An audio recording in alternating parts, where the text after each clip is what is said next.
Assalamualaikum warahmatullahi wabarakatuh. Perkenalkan saya Data Prasayut Amli Ari, NIM 142100040 dari Klub 7 Praktikum SIL. Di sini saya akan melakukan tutorial acara keempat mengenai latihan arahan fungsi kawasan atau scoring. Dan di sini saya telah membuka hasil digitasi peta acara pertama dan yang kita perlukan hanyalah layer batas administrasi. Jadi untuk layer-layer yang lainnya bisa di-unchecklist. Nah, setelah itu kita akan menggabungkan ketiga poligon yang kecil ini menjadi satu poligon yang lebih besar, yaitu dengan cara kita klik pada editor, start editing, kemudian kita select satu keseluruhan batas administrasi ini, dan kita bisa kembali lagi ke toolbar editor, dan di sini akan ada opsi merge, kita klik aja, lalu kita klik OK. Nah, kita akan mendapatkan satu poligon besar seperti ini, dan dari sini kita bisa stop editing dulu. Nah, setelah itu kita akan mengekspor data peta administrasi, batas administrasi ini menjadi 3 peta yang berbeda, yaitu kemiringan lereng, jenis tanah, dan juga curah hujan. Dengan cara kita klik kanan pada batas administrasi, data, dan juga ekspor data. Kemudian kita pilih file yang akan kita pakai, folder yang kita pakai, dan kita beri nama kemiringan lereng. Kita klik save.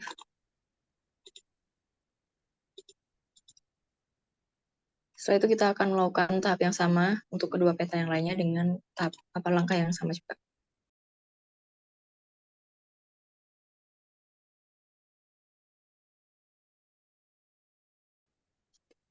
Nah, di sini sudah didapatkan 3 peta yang lainnya, yaitu ada kemiringan lereng, curah hujan, dan jenis tanah. Setelah itu kita akan melakukan pembagian poligon dengan cara menggunakan feature cut polygon tool.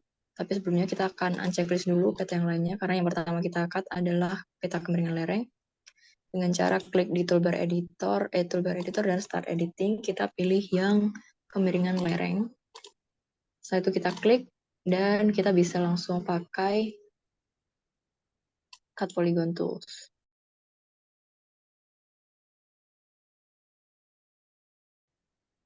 Nah, selanjutnya kita akan melakukan langkah yang sama dengan dua peta yang lainnya. Sebelum itu kita stop editing untuk menyimpan progresnya.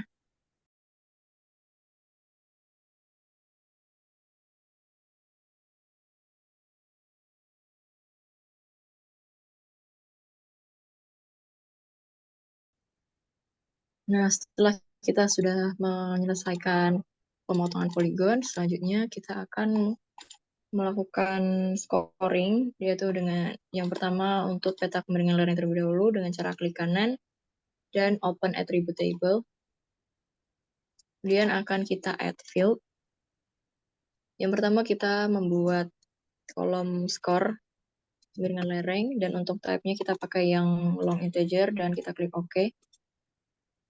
Dan kita buat field satu lagi dengan nama keterangan. Untuk type-nya kita pakai text dan kita klik OK.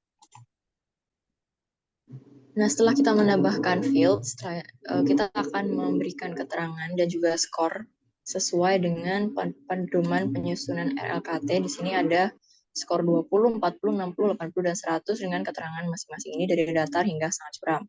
Kita akan menginput data skor dan keterangan ini ke dalam table ini, tapi sebelumnya kita akan start editing terlebih dahulu. Dan berikut ini adalah data skor dan juga keterangan untuk kemiringan lereng yang sudah diinput. Setelah itu kita akan stop editing, dan kita bisa close attribute table-nya. Setelah itu kita akan melakukan langkah dan juga tahapan yang sama dengan kedua peta yang lainnya.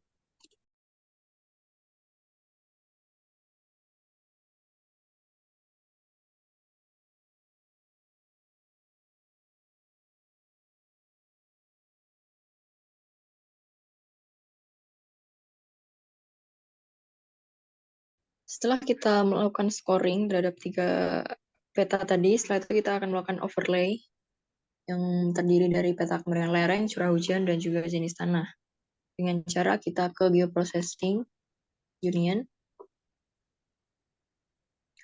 Untuk inputnya kita pilih peta-peta yang sudah kita buat tadi.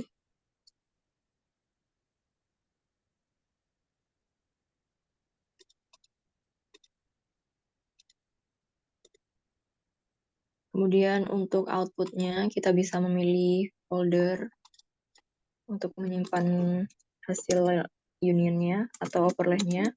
Kemudian kita beri nama dengan arahan fungsi kawasan. Kita klik save dan OK. Kemudian kita tunggu proses penggabungannya. Nah, berikut ini hasil unionnya. Di sini sudah ada tanda berhasil union. Atau ini adalah hasil overlay dari ketiga peta yang tadi. Setelah itu kita akan melakukan scoring lagi, yaitu dengan cara kita klik di klik kanan di arahan fungsi kawasan, kemudian kita open attribute table, dan kita tambahkan field satu lagi dengan nama score total. Type-nya menjadi long integer, OK. Dan kita beri field satu lagi dengan nama keterangan. Untuk type-nya kita jadikan teks, dan untuk length-nya kita ganti 100. Klik OK. Nah, selanjutnya kita akan melakukan perhitungan skor totalnya, yaitu dengan cara klik pada kolom skor total, kemudian klik kanan, dan kita open field calculator. Dan kita masukkan rumusnya, yaitu penjumlahan antara skor CH tambah skor jenis tanah dan juga skor kemiringan lereng. Lalu kita klik OK. Nah, di sini sudah ada skor-skor total dari masing-masing poligon di sini. Setelah itu kita akan memberikan keterangan pada masing-masing skor ini berdasarkan ini arahan fungsi kawasan, yaitu ada skor 4590, 41135 dan seterusnya. Nah, kita akan memberikan penamaan mulai dari kawasan fungsi budidaya dengan skor total 45 sampai 90 ini. Nah, caranya yaitu dengan cara kita pakai select by attribute. Sebelumnya kita klik dulu pada skor total, kemudian kita klik yang select by attribute, dan kita pakai yang skor total ini, kita klik 2 kali. Dan tadi kan range-nya dia antara 45 sampai 90. Jadi kita pakainya skor total lebih dari sama dengan 45. Lalu kita klik N. Kemudian kita klik lagi skor total dan kurang dari sama dengan 90. Setelah itu kita klik apply dan nanti akan terselect polygon yang skornya itu di antara 45 sampai 90. Setelah itu kita klik lagi pada kolom keterangan untuk memberi nama pada polygon yang sudah terpilih tadi dengan cara klik pada kolom keterangan, kemudian klik kanan dan open field calculator lagi. Kemudian untuk namanya ini kita sesuaikan dengan arahan fungsi kawasannya, yaitu kawasan fungsi budidaya tanaman tahunan dan pemukiman.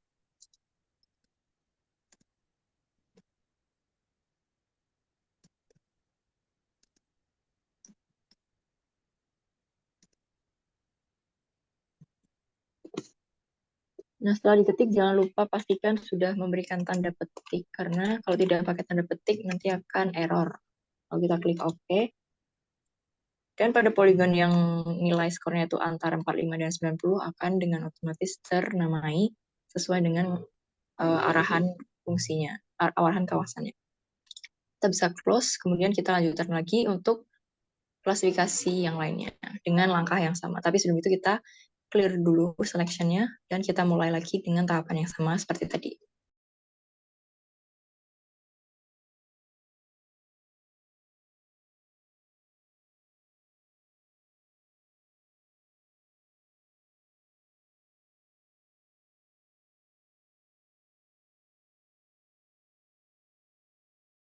Nah, berikut ini setelah kita sudah menamai semua poligonnya sesuai dengan arahan fungsi kawasan menurut pedoman RLKT, kemudian kita bisa close aja ininya, atributnya. Setelah itu kita bisa close lagi dan kita akan melakukan simbologi terhadap kawasan-kawasan ini.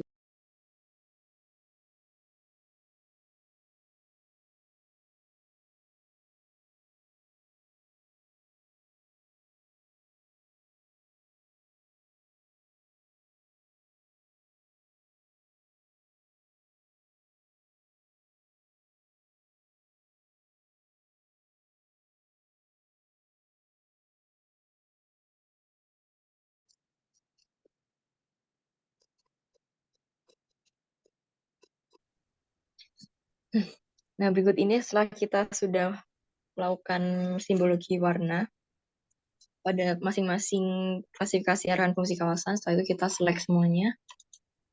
Kemudian properties for all symbols, dan untuk outline-nya kita pilih no color, dan kita klik OK. Kemudian kita klik apply, dan klik OK lagi. Nah, berikut ini adalah hasil dari pembuatan peta arahan fungsi kawasan. Setelah itu kita akan masuk ke layout view. Nah, untuk kotakannya kita bisa sesuaikan aja. Dan supaya petanya ini bisa rapi pas di tengah gitu, dan tidak perlu mengubah secara manual, kita bisa klik kanan di layer arahan fungsi kawasan, kemudian kita zoom to layer. Nah, berikut adalah hasilnya. Setelah itu kita akan memberikan keterangan di bawahnya ini, sesuai dengan simbologi yang sudah kita buat tadi, itu dengan cara membuat kotakan terlebih dahulu. Di sini ada toolbar rectangle, kita klik aja dan kita buat kotakan. Tapi sebelum itu, jika ingin rapi, kita bisa menggunakan roller di atas ini untuk membuat kotakan yang nantinya besarnya tuh seragam.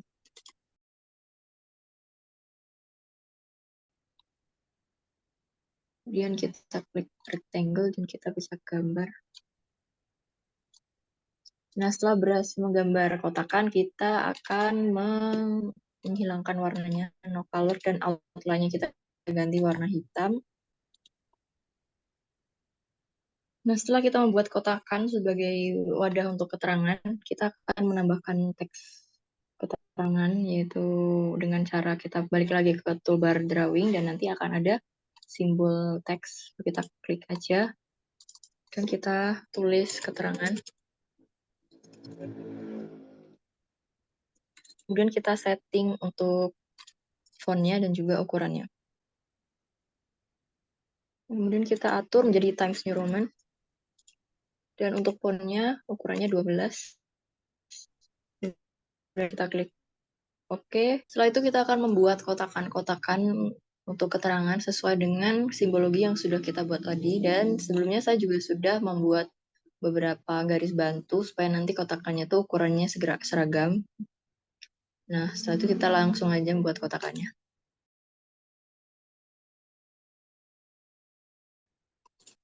Setelah itu kita akan warnai masing-masing kotakannya ini sesuai dengan warna yang di sini, simbologinya tadi. Nah, berikut ini setelah warnanya kita sesuaikan dengan simbologi yang sudah kita buat tadi, sesuai pedoman RKLT.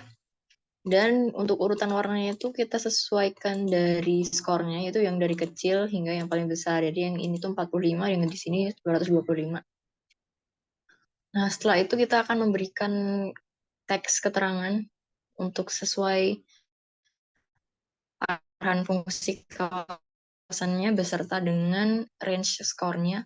Itu dengan cara kita ke toolbar drawingnya ini, lalu kita ketik langsung aja sesuai dengan warnanya tadi.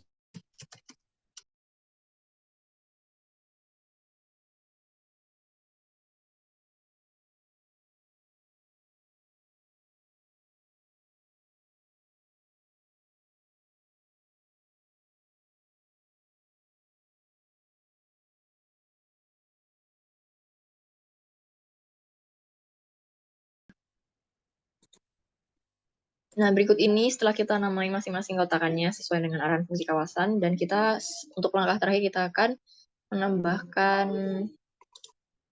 sumber di pojok kanan bawah.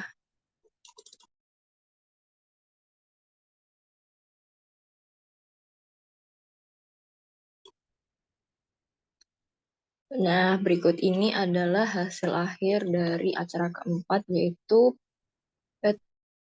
peta arahan fungsi kawasan beserta ada legendanya di sini, ada keterangannya. Dan kita bisa clear guide-nya aja supaya lebih jelas tampilannya. Nah, berikut ini hasilnya. Sangat indah warna birunya. Setelah itu kita akan simpan filenya ini dengan cara klik file, save as, dan kita masukkan ke folder yang kita perlukan, dan kita beri nama, lalu kita klik save.